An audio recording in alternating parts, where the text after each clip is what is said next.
Okay, Deborah, your host back again, and John is you're going to be co-host for this class. Thank you. Welcome.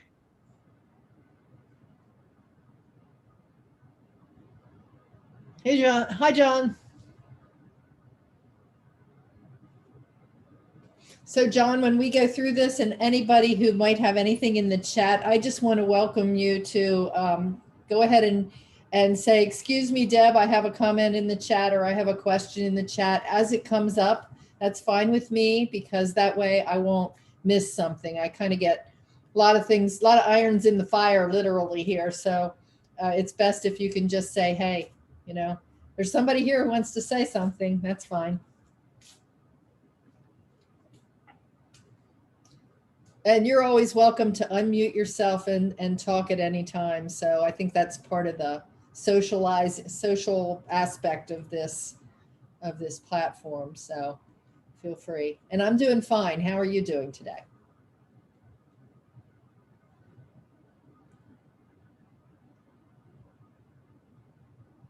Where are you from?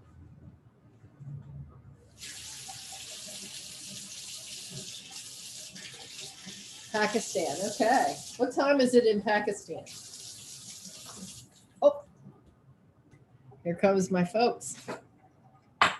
There's Gloria. And Bruce. Hi, Bruce. Hey, Karen. Hi. Hi, Deb. Good to see you, Gloria. Thanks for coming back. Hi, Judy. Hi. Ready to talk about spring meals. Look at those flowers in your background, Gloria. That is just such a beautiful picture. That's in Switzerland, Zermatt. Yeah. Where have you Matterhorn. Yeah, I was a few years ago. Yep. Lovely. What a trip. Yeah. Okay. So hello, Sandra. Hello. Hi, Elizabeth.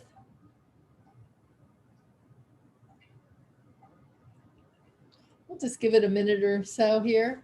It's 3:01. I'll keep on track, but I want to make sure everybody gets a chance to join. So here I am in my kitchen again. What do you think about that? Do you like that format, or do you like it when I'm in my desk going through recipes? Any preference? I like the cooking when you're actually showing us. Okay. All right. So I'm working on that. I prefer the kitchen also. Okay. Very good. Thank I you. think I like the kitchen too. I have this first time I'm seeing you in the kitchen, but I like it. This is only my third time doing it now. And so Okay. I'm experimenting with different things. And what I'm going to do today is switch back and forth, kind of going over, I can only cook, a little bit in the kitchen, but I can share more with you. So I thought maybe I'd do a combination of both. I'd cook one of the things that I was going to show you, and then show you a few other recipes. So we'll see how that works out, and then you can let me know about that. All right. Hi, Loretta. I'm going to go ahead and share my screen so we can get started. You all is anybody new? Brand new to get set up? Anybody brand new to my classes? Karen, you are? I was going to say, but I didn't want to assume. So welcome. I'm really glad that you came. And I hope that this will be the first of many. We have fun. We have a lot of folks that show up for classes regularly. And I see Gloria shaking her head. We talk a lot. We share our ideas and just in general have fun with these classes and learn about good food. So we're always interested also. I'm always interested in, working with you too. So if any of you have a particular culinary interest or a special recipe, I would invite you to let me know. I'm going to put in the chat box an email address. This is a brand new email address, and it is Deb the Guide. Oh, I hope I'm doing that correctly. You know what? It's so brand new that I don't have it committed to memory. So I'm going to put it in the email that I send you after class. But at any rate, it's something like debtheguide@getsetup.io. And it's a place for you to channel any kind of ideas that you have, any kind of pictures that you might have of dishes that you might have made from this class, anything that you might want to say to me, that I can see them all in one place. And that's a way for us to get new ideas. I'm always welcoming learners to come on with me and talk about things. So we could be co-hosts together, or you could pick a recipe that you really like and I can cook it. There's all kinds of things we can do. So welcome your ideas, and I will send you that email. And now I will share my screen. Looks like a few more folks have popped in. That's excellent. And by the way, I know cooking is important, but did you know that tomorrow night we have a social hour on African and I think Caribbean dance? And I'm thinking that, have any of you ever tried any of those things? Any of those social hour classes where you can try something a little different? We have morning exercise every day. That's always filled up. But the social hour dancing is a lot of fun. That happens tomorrow evening Eastern time. So get out there and shake your booty a little bit. Okay, so you should be able to see my Great Spring Meals, Great Spring Dinners slide. Can you see that? Okay. And I'm going to get my cursor under control here. And for those few of you who may not know me, my name is Deb Livingston, and I'm your guide, and I'm on the East Coast in York, Pennsylvania. My background's in training and development and coaching and all that stuff in the corporate world, but this is so much more fun. So I get to talk about food. I get to make food and get to hear from you about what you like to make and your tips and tricks in the kitchen. So it's a win-win, and I'm glad to be doing this in like a second act in my career. We do, I think I've mentioned this several times, learn from each other. I just bring a piece of the puzzle here to the class, and ideally we can see you and your camera is on. I'm always super pleased that so many of you come on camera. I appreciate that. It gives me a lot of energy and a lot of feedback just by watching your expressions. And I love it when you unmute yourself and give comments, ask questions. If you feel the least bit shy about that, feel free to use the chat box. I just want to let you know that John's here today, and he's our technical support. He's going to be looking at that chat. And I have told him to go ahead and interrupt me, whatever I might be doing, if you say something or ask a question, so that I don't let that go unnoticed. We are recording this class, and you can request a copy of the recording at helpitgetsetup.io, which is where you go for any kind of technical questions or issues that you have interacting with Get Set Up. They're a great team, and they always are, I think, very responsive. There are people probably joining from live stream today because we have Get Set Up TV going, and lots of folks like that in the background. You may have done that yourself. So I want to say hi to those who might be on live stream and invite you to join us for a class in the future where you can be part of the front row and adding your own ideas to this class. Last but not least, we do sometimes we show products and services and websites and so on. And I just need to say that we don't have any kind of financial relationship with anybody that we connect with in that way to share things you might be interested in. So I'm just going to ask this quick question by way of a little bit of an icebreaker. What's your favorite thing about spring? Just unmute yourself and say it. The weather. The weather, yeah. The flowers. Flowers, I agree, the flowers and plants. Oh my gosh, the tulips. I'm looking out. I don't think you can see it, but out of my back door, my tulips are so beautiful. There's just nothing like the colors of spring. And I see, Bruce, you have a forsythia in the background that looks gorgeous. Yeah. Is that a real one or a virtual? That's real. That's in a public park near me. Gorgeous. That's a lovely one. I love yellow. Okay. Anybody else want to say what they love about spring, or did those two, the weather and the flowers, kind of cover it? Yeah. Yes. Aren't we just glad to be able to go out of the house without a coat on, maybe, or with just a light jacket would be nice. So we're getting there here in Pennsylvania, but we could use a little warmer weather. All right. Well, the other thing that I really like about spring is that it brings in some new seasonal foods that we can eat.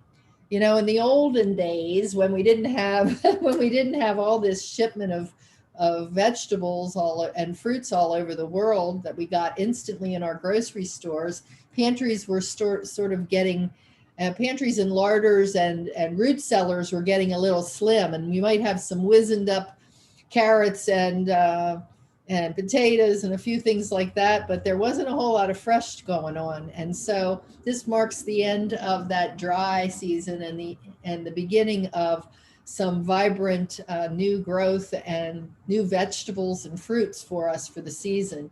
So we're going to talk about the spring ingredients that I'm going to feature in some of the recipes today. And I'm going to give you a 3-day meal plan and then a little bit of a recipe review of those things that are in the 3-day meal plan. And I am going to actually try to cook one of these recipes. So we'll see how we do. Is there something specific that you came for today that you really have on your mind? What brought you today? For me, just what new recipe I will be able to try. Okay. So something to add, something different to add to your meal rotation. Yeah. Yeah. You know, lately with these classes, I'm having no trouble with that. Do a lot of research. So I hope that you are a beneficiary of all that research and you enjoy these recipes. I'm happy to get some new ideas. I feel like I'm in a cooking rut at the moment. Yeah, otherwise known as the COVID rut. Yeah. The pandemic. Oh. Yeah. Yeah. Okay. Anybody else? Okay. So where you live, what are you looking forward to? What fruits and vegetables are beginning to come into season where you are? I just pulled some radishes from my garden in California, of course. Radishes. Yeah. Yeah. Yep. That's an early spring crop. I don't have that one featured in any recipes. I love radishes and I only ever ate them raw with a little bit of salt on them. So do you have other recipes that you? That's the only way I eat them. I'll eat them on a sandwich, but otherwise just with a little salt. Yeah. Along with the sandwich or something. You can roast radishes, I learned. I learned that as necessity is the mother of invention. And I had a lot of radishes and I needed to know what to do with them because they were in my garden. And I learned about roasted radishes. What other crops or vegetables are coming into season where you live? We're starting to get asparagus. Ooh, yeah. Beautiful asparagus. Isn't that fantastic? Yeah, it's exciting. Yeah, I love asparagus. We have cauliflower. Yeah, that's a good spring and fall crop. Yeah, cauliflower is really tasty this time of year. It gets that, when it grows through the cold snap, it's especially sweet. Yeah. My farmer's market has the zucchini now, which they hadn't had it earlier. Oh, wow. You have zucchini already. They're growing that in a hothouse or are they growing that outside? Outside, but that's California. California. Yeah, you guys. You're the envy of the rest. Well, here are some of the things that we're going to include in the recipes today. So artichokes are in season. How many of you use fresh artichokes or have tackled a fresh artichoke? Yeah. So tell us about that, Jill. Well, I grow them. So I planted them maybe 15 years ago. And I'm in California too, so it's kind of a Mediterranean climate. And they're beautiful. They're spectacular. And if you don't harvest them, they bloom and into this astonishing, like sort of lavender flower inside. And so they're like people walking by my house stop and look at them. But I just steam them. I've never done anything fancier. I just steam them and dip the leaves in something mayonnaise usually. And then take them through your teeth. Yeah. Yeah. But they're, if you can grow them, they're, perennial and they bloom a couple of times a year. They've been amazing. Really beautiful. Sounds like a big thistle. Yeah. Yeah. So we talked about asparagus. Cilantro is also a really great spring crop. It doesn't do very well once the weather turns hot. It will bolt and go to seed. But if you're growing cilantro, you can clip it and it keeps growing really nicely in the spring cool weather if you grow it in the shade. Kiwis are in season where they are grown. And then this orecchiette, this is not a vegetable. Anybody recognize this? Yes, go ahead, Elaine. It's a pasta. It is. It is. Do you know what that means in Italian by any chance? Anybody know? Is it little shell or something like that? Little ear. Little ear. Oh, ear. Okay. So we're going to look at a pasta dish with little ear pastas and peas. And then we're going to Sounds take good. at pineapple.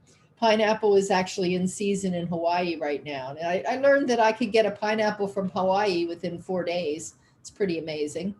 And then today what we're going to be looking at is a recipe with portobello mushrooms. And I have this portobello, which isn't all that large, and then this one, which was really what was intended. They weren't in the best shape, so my husband was doing the shopping on that. He's not really good at it. One of them broke, but hey, we're going to make do. I'm just grateful he went out and did the shopping for me. So portobello mushrooms are delicious as a stuffed thing. And so this will make a nice dinner, or it could make a nice lunch. Romaine lettuce is also in season. All the lettuces, this is the best time of year for lettuces and greens. They love the cool weather. They're very sweet. And we need to embrace them for their nutrition and also for their deliciousness in spring salads, especially with some fruits like strawberries. And spinach, of course, is also a nice go with a romaine lettuce. So I have to ask the question, how many of you still eat romaine or iceberg lettuce?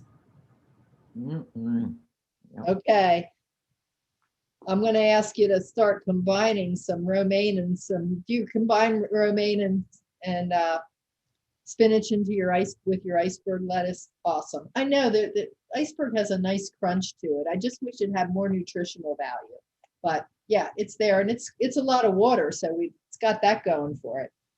And then strawberries, I'll just say about strawberries that if you can buy those organically, that's a great idea, because they are one of the worst fruits that you can buy for pesticides. And the last kind of fun thing I'll throw out is this whole idea of a spring chicken. Anybody ever hear that term? So spring chicken, well, you might hear somebody referred to as a spring chicken. A woman especially was Right. spring chicken, right? But it has actually a historical reference, because back in the earlier agricultural days, farmers knew that they could get a better price for their spring chickens because they're young and tender. So we don't deal with that so much anymore, but spring chicken. So these are the 3 days of spring dinners that I am going to talk about today. The first is the spinach and artichoke stuffed mushrooms that I was discussing, and that is partnered with a strawberry salad with poppy seed dressing. This is a very nice and light dinner recipe. Could also be a lunch. And then day 2 is sticky chicken. That's made on a sheet pan, and with coconut rice, pineapple salsa, and some roasted broccoli. And then this last menu is the orecchiette with fresh peas and asparagus. So we're highlighting a lot of these fresh ingredients. So let's go ahead and get started. I want to get these spinach and artichoke mushrooms on their way here so we can get them done in the class. So how many of you have worked with portobellos before? Anybody ever work with portobello mushrooms? Yeah.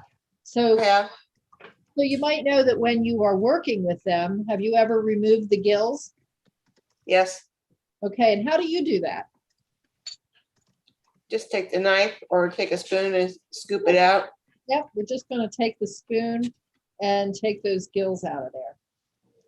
And like I said, these aren't the best mushrooms, so I hope I can preserve enough to stuff here. So I already took care of the smaller ones.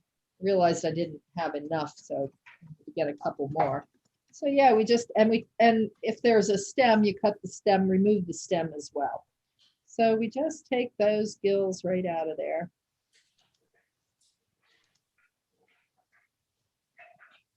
And then for You what? take out the gills just to make room, or are you not supposed to eat them? Yeah, they're not, I mean, they're not poisonous really, but they're just, yeah, you just generally need to remove them. They're not really that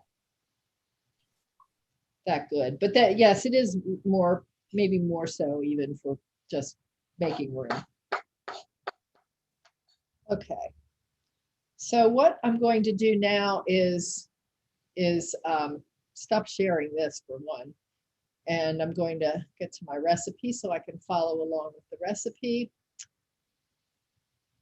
We're going to take 2 tablespoons of EVOO, extra virgin olive oil.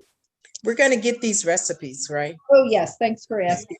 Every day, every class, after the class, you get an email from me, and the email will have all of the recipes. They'll either be as links or they will be as an attachment.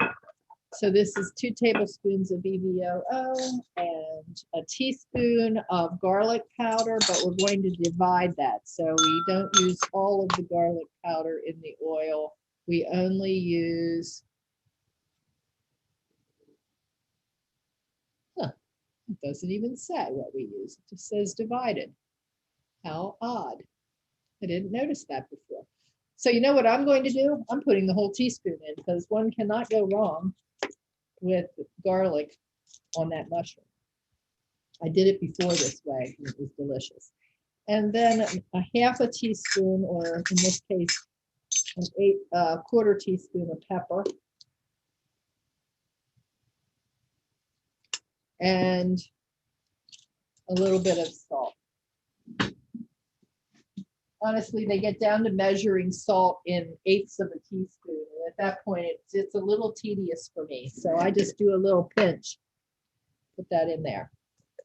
And what we're going to do is mix this up, and we're going to paint the portobellos inside and out with this mix. It's just an oil mix. Going to put them on a sheet pan. I don't have parchment paper on this because it's just oil. It's not, and the mushrooms aren't going to make this bad, make this brown or anything. So these are USA pans. I love them. It's the brand that I like. So we are going to put them, I think, face down.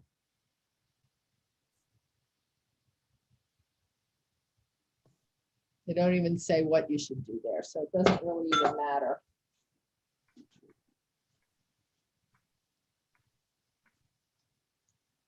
And then what's going to happen with these is I'm going to put them in an oven that's been preheated. You know, in my other classes, I say, don't forget to preheat the oven if you want to get in and out of the kitchen in 30 minutes. So I did follow my own rule, and the oven's been preheating for a while now. So these are going to bake for about 10 minutes in the oven. And that gives me time to do the rest of the things that I need to do with this recipe, which it's not very much actually. We're going to use artichokes in this recipe, but the artichokes are not going to be those whole ones where we pull the leaves out. That's nice for an appetizer, and there's times to serve those. They're kind of elegant, neat little things to do, but I find them also, when you're cooking, it's just nice to have jars of artichoke hearts. So I'm going to put this in the oven now, and I'm going to use one of my favorite devices in the kitchen so that I don't forget about these. Set the timer for 10 minutes. Anybody else do that? Yes. So smart. So Alexa's keeping track for us. I like that brush you was using. I have a small one, but where can I get a big one like that? Yes, that one. Yeah, I found it at a kitchen store. I suppose you can find them right online at Amazon, but sometimes you can still find a kitchen store around. Sadly, a lot of them in my area have been closing, and that is really a disappointment. Yeah, the one in our area closed end of last year around Christmas time. Yeah. Loved it. Yeah, loved it. Kitchen Collection, I think it was. Oh, I love the Yeah. kitchen collection. Yeah. We have something called Reading China and Glass. It's the one last holdout, and they have a lot of things. When that goes away, I'm going to be heartbroken. So now what we're going to do is we need to take a package of spinach. So our filling here is going to consist of spinach, artichoke hearts, reduced fat cream cheese, and Parmesan cheese, grated Parmesan cheese. So what you use is 5 ounces, a 5-ounce package of baby spinach. Now, you know what? They change the ounces on these packages all the time. So this happens to be 4 ounces. That's okay. And this is baby spinach. So it's really baby, really baby. So it says rough cut. I'm not even going to cut it. It's going to wilt so much. I'm going to put it in this pan over here with a teaspoon or with a tablespoon of water, and just put it on low to let it wilt a little bit.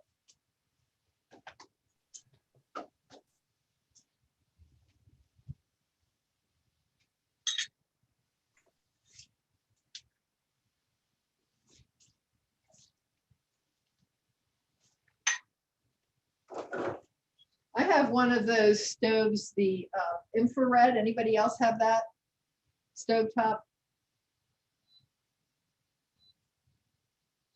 I like it. Sometimes it would be nice to have a gas stove, but it's a pretty nice stove.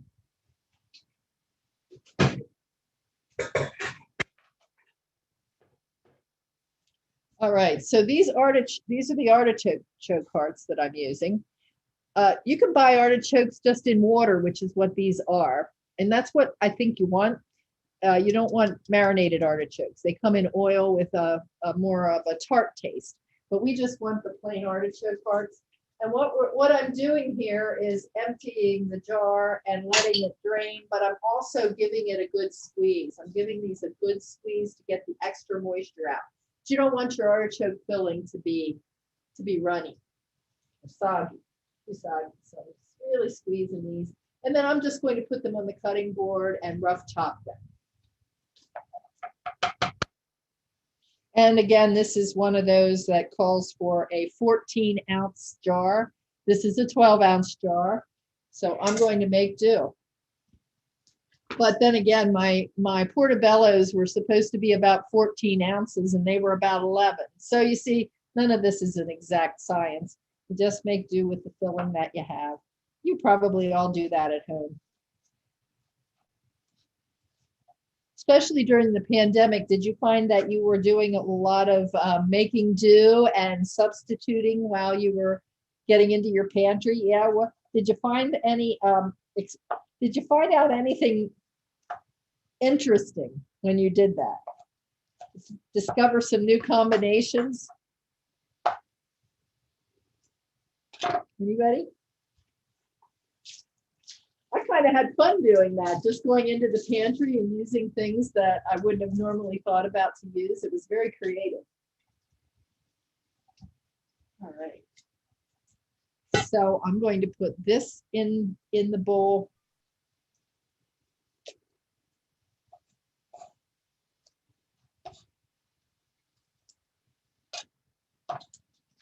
And this is really just a mix it up kind of thing. So I've got a block of Neuchâtel, the low-fat cream cheese here. And I had marked it off into 8ths because this is 8 ounces and I need 2 ounces. So I'm just cutting off a 2-ounce chunk here, give or take a little bit, putting that in. And the 1/4 cup of grated, I'm just using a grated Parmesan cheese here. And as soon as my spinach is done, I'm going to put that in.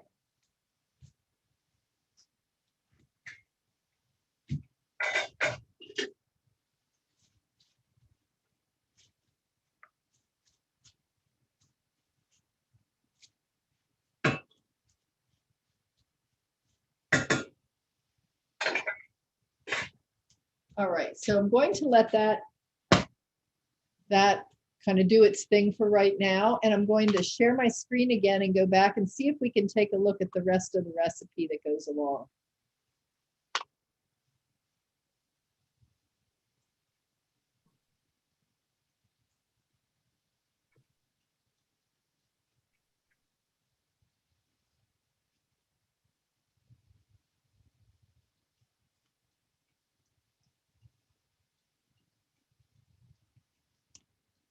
Okay.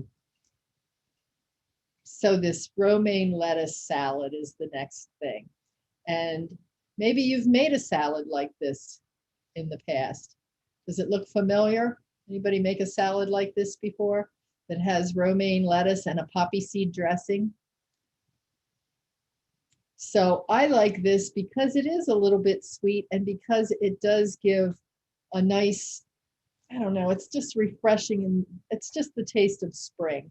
And the ingredients in the salad is modest. It's a couple of cups of strawberries, a little bit of onion thinly sliced, and a bunch of romaine, and a topping here is toasted sweet almonds. So the 1/4 cup of sugar comes into play with the almonds, which you are going to cook in a skillet over medium-high heat, just until that sugar, cook the sugar till it melts and then stir in the almonds and then spread them out on foil to cool.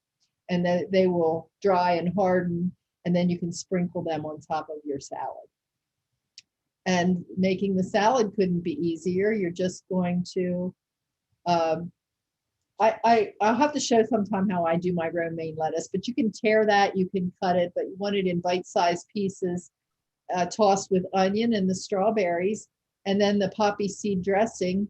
And you can also top this with not only almonds, but maybe a little goat cheese would go really nicely with this if you like a cheese.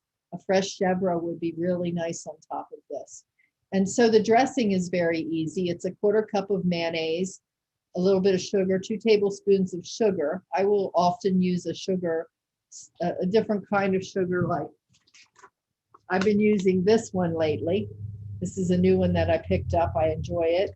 Or a monk fruit sweetener. You can use that as well. Those don't give you sugar calories. They don't raise your blood sugar. So that's a nice alternative if you don't want to use sugar in your dressing. A little bit of sour cream, just a tablespoon of milk. That could be any kind of milk. And 2 1/4 teaspoons of cider vinegar and 1.5 teaspoons of poppy seeds. Now you can see that that just makes enough dressing for this particular salad, so you wouldn't have leftover. But if you find that you like this salad dressing, you can go ahead and, double and triple it, and then you don't have to make it again for a while.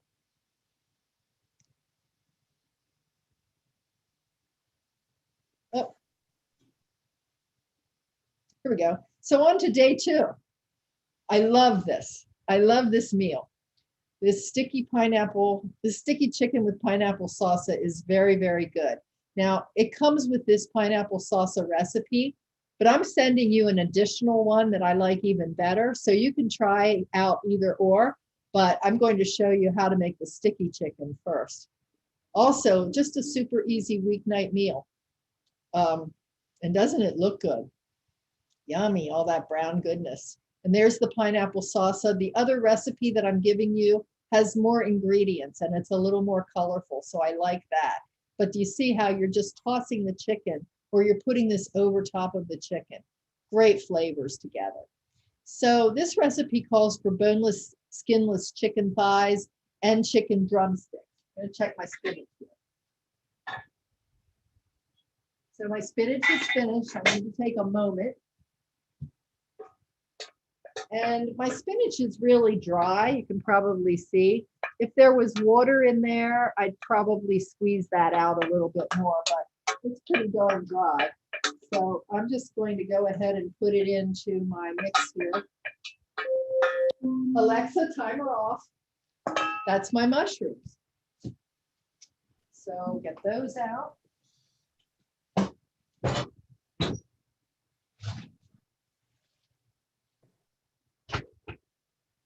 They don't look a whole lot different from when they went in, but they are nicely roasted. It's not even a lot of anything on the pan, you can see. The juices, some juices ran out. I'm just going to put them over here for now.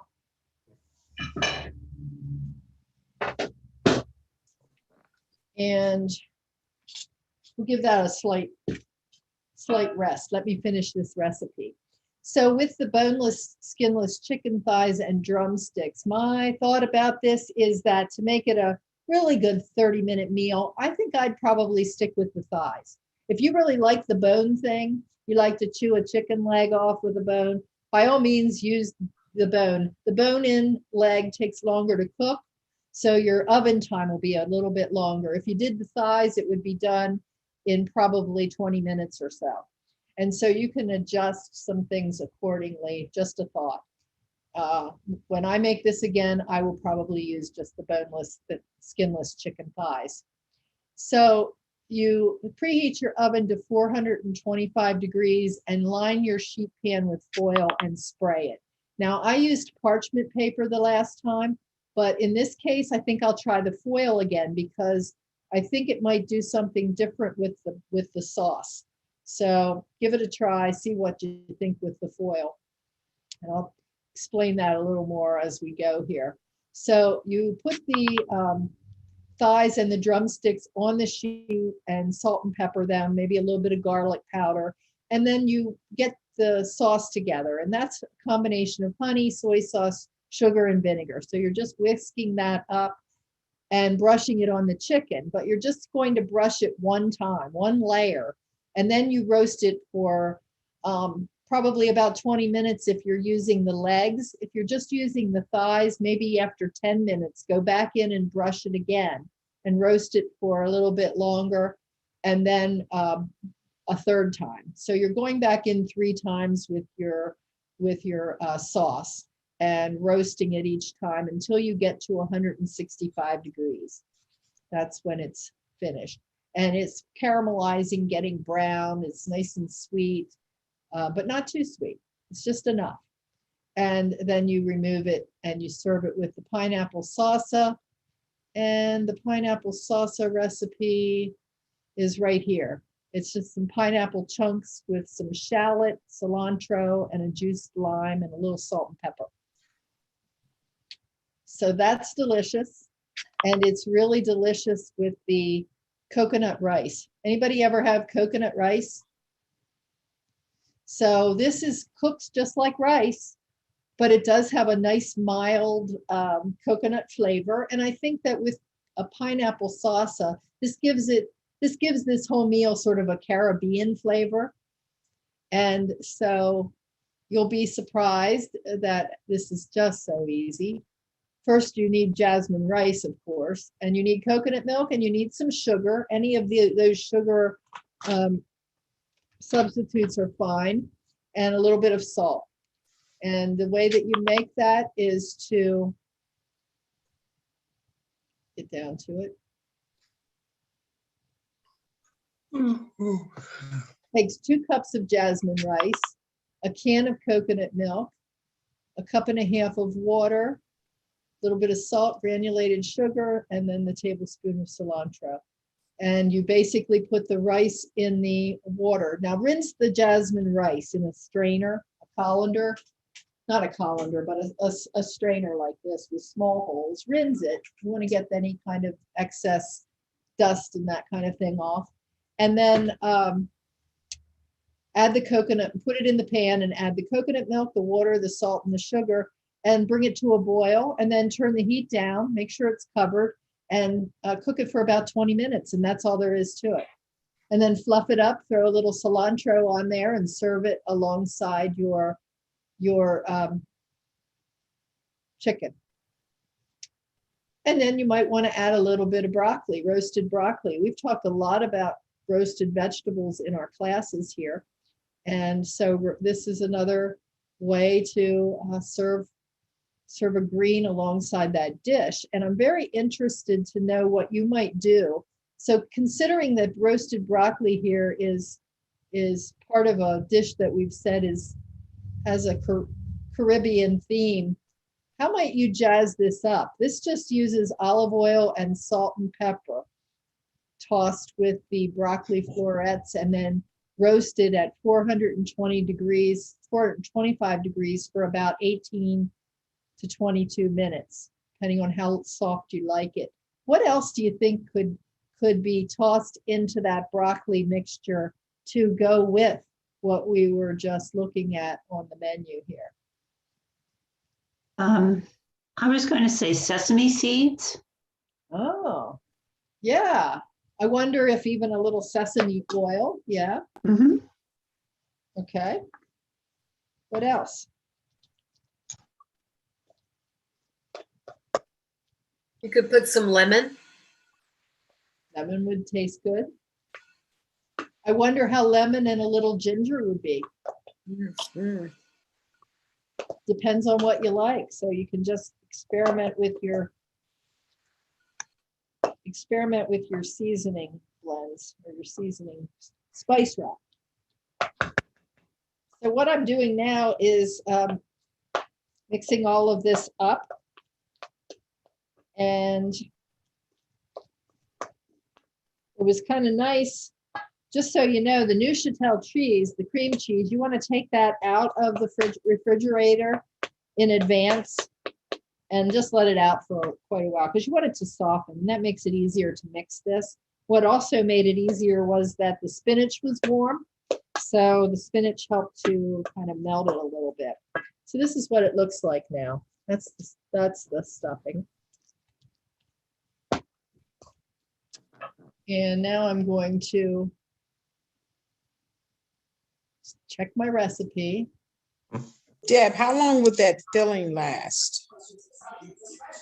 I would say you could have that for, 5 days or so, maybe a week. And I wouldn't have any problem with, I've made these and then served them leftover. Just pop them in the oven and reheat them.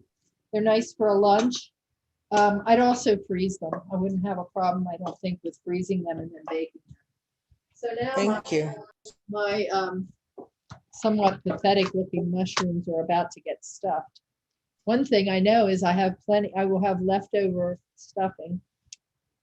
I like these smaller ones because they have a deeper well. The other ones are too flat.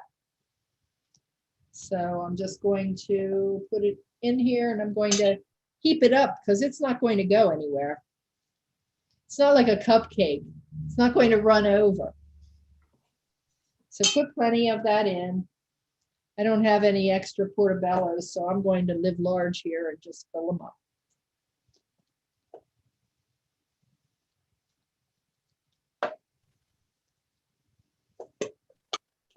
I don't know, maybe we'll have these for dinner alongside of some of the bean salad I made in class yesterday.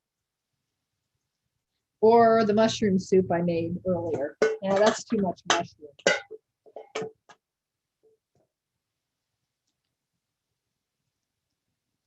Okay.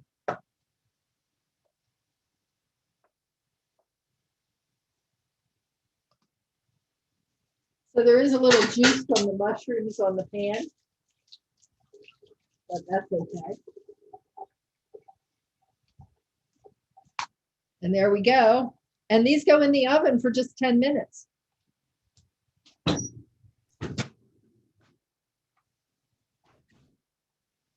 Alexa, set the timer for 10 minutes. 10 minutes, starting now. She's so obedient. I love my Alexa. How do you use yours in the kitchen? Do you use her in the kitchen? Yes, I do. Instead of setting the time on my toaster oven or whatever, I just ask Alexa to do that. And I use her when I'm exercising for like 30 minutes. Give me 30 minutes, Alexa, and let me know when I'm done. There you go. That's perfect. You know what else she's really good for in the kitchen? Sometimes if I'm cutting a recipe in half, I'll say to her, Alexa, what is half of a third of a cup? Or Alexa, how many teaspoons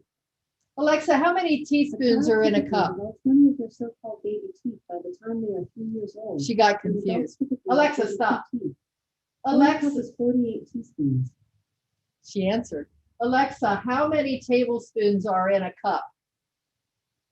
1 cup is 16 tablespoons. Did you hear her? 16 tablespoons. So if you need math help, cutting a recipe or scaling it up, you can just ask Alexa. But Deb, it's bad when someone you talking to on the phone has an Alexa and you'll say Alexa and their Alexa will answer as well.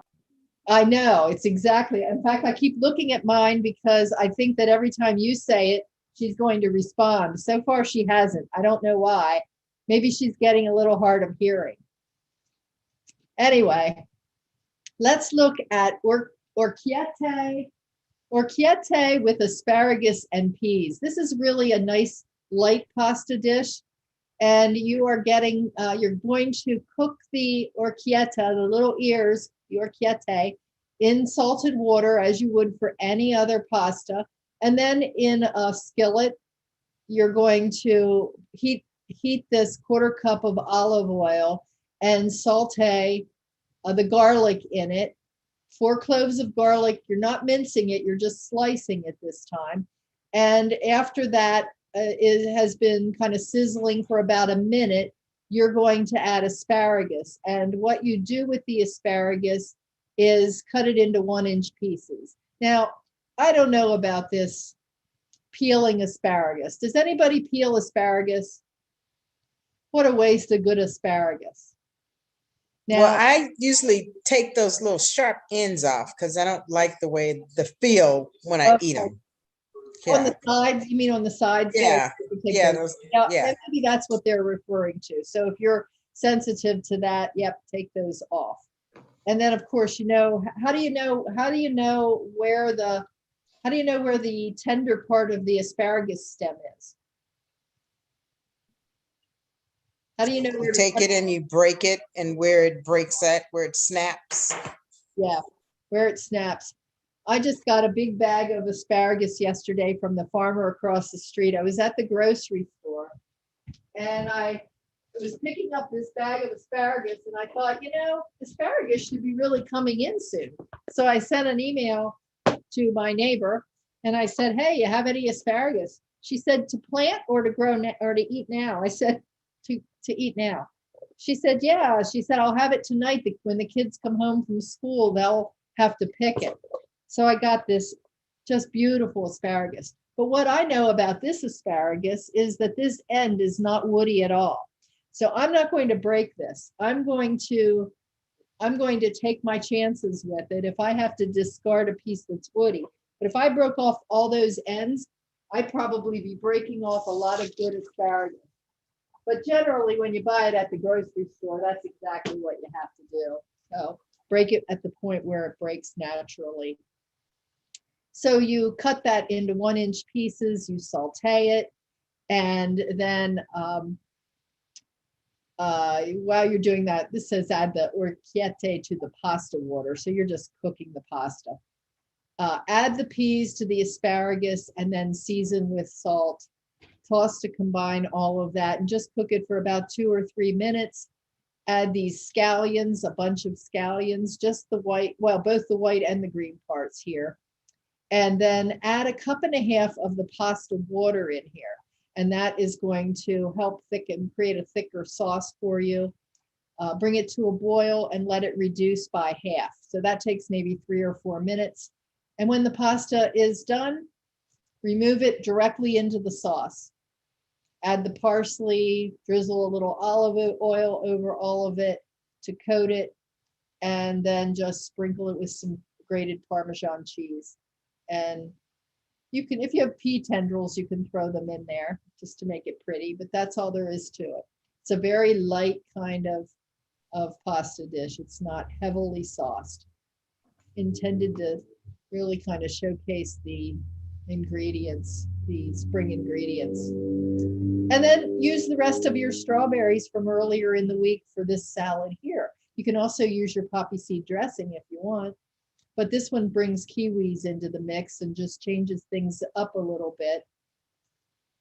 And you can use here the spinach is the biggest feature versus romaine. and we're using walnuts, but you could use your almonds. 2 cups of strawberries, and then the kiwis make a nice addition.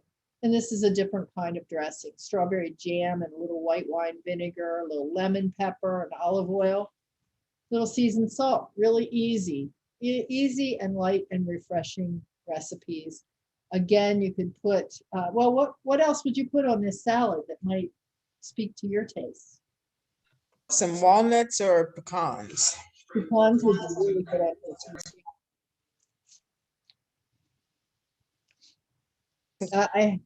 What else?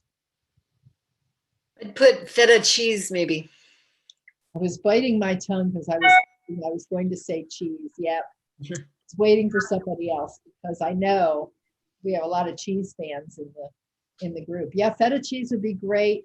Again, the chèvre would be good. Even blue cheese or gorgonzola would be tasty. Yeah. Can I just ask, how do you peel a kiwi? It's a silly question, but is there a trick? Does it come out? Did you just peel it, or what is it? Yeah. Anybody have any tricks on that? I don't have a special way of peeling it. Does anybody have a special way of peeling a kiwi? Do you scoop it out like an avocado, or? No, I peel it like a potato. Oh, you use a scraper with then, I actually a peeler. Yeah, I love my Oxo Peeler. I know there's probably new ones on the market. Oh, okay. I just hold it in my hand and peel the potato. I cut it in half and push it right out on each side. What do you do? I cut the kiwi in half, and on each one, I just take my little fingers at the end and push it right out, and they slide right out. Oh. So Yeah, I guess it depends on how ripe it is. yeah. Sometimes I'll cut it in half and use a spoon and kind of take the spoon and go around and scoop it out. Yeah, there you go. Kind of like an avocado. Okay. Sometimes you do it without spoon around. Okay. Good. Okay, thank you. Yeah, great thoughts. Alexa, how much time is on the timer? You have 1 minute and 40 seconds. 1 minute and 40 seconds. So that's just enough time for me to kind of finish up here on some things that we would talk about anyway. While we're waiting for that to be finished, let me just go through a couple of other slides here that we usually do in our wrap up, which I usually don't have time for because I'm always running up to the minute. So I do want to thank you. I don't want you to say goodbye yet, but I'm going to say thank you in advance. And I hope you come back to other classes. Tomorrow I'm doing a Mexican fiesta menu. So we'll talk about that and make something in the kitchen. I'm not sure what yet. And I have a healthy desserts class coming. A lot of you have taken that class already. It is the same class. We'll work on more new dessert classes coming up soon. I'm also doing a class on celebrating Earth Day. So if you do want to celebrate Earth Day, I have an hour's worth of ideas for activities that you can do to kind of convene with nature and end with a nice picnic menu that's pretty simple to put together. And I also have a soups from scratch class, not just the basics with broths and stocks, but also one on bean soups and chowders and a new one on cream soups and blended soups. So those are some of my next classes and related classes. And I hope that you will look at the email that you get after the class, which will give you all the recipes. And it gives you the button to provide some feedback. That would be great. Alexa, timer off. And also to view the schedule. So one of the things that we do like to remind you of and ask you to do is invite other people to classes, because that's how we grow. That's how we keep our services free. That's how we bring more speakers like Rick Steves. Did anybody come to see Rick Steves talk? Yeah, that was pretty awesome, wasn't it, Gloria? It was truly awesome, and all the presentations on the travel of Rick Steves that Russ did too. Very good. Yeah, so we're looking to do more of that in other areas. I'm looking into people who can come and talk about food and food lifestyles, different things from a nutrition standpoint, from a cultural standpoint. So that's why it's important for us to continue to invite people so that we can grow. So you do that just by coming over here when you book a class.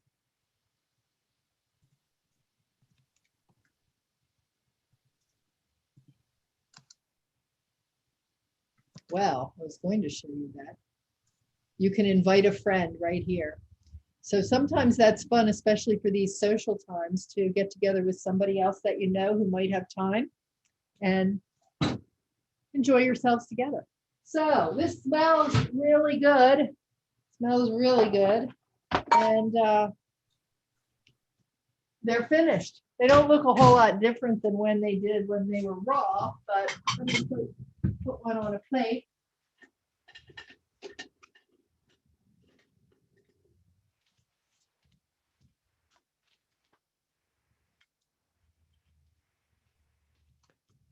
So you could serve one on a plate or two, depending on the size. These would make really great little appetizers also. So you could get the smaller portobellos and stuff them. So appetizer or main course with the nice salad around the plate. Now that looks really good. Yeah, very tasty. I love them. And I had them for dinner one night and lunch the next one. So I didn't get tired of them. All right, I'm going to stop my share now so we can see each other. And let me ask you this, now that we're back on without those slides. How was the experience with being able to see what I showed you today? Was it okay? Oh, perfect. Yes, it was great. It was Perfect. great. Really great. Oh, I that's liked it. okay. Great. Because I Really terrific. Oh, wonderful. So it was okay with you too, the way that I cooked and went back and forth on recipes? Yes. Yes. All right. That's great feedback and I appreciate that. The So only thing I hate is I'm not there to help you eat it. I hate that too because I could really use some help. Thank you so much for coming and I look forward to seeing you in the next class. Look Thank you forward so to much. coming. Thank you. Thank Really you. great. Enjoy Thank the you. rest of your day, everybody. Thank you. Thanks, you You too. too. Seeing everybody. Bye. Bye.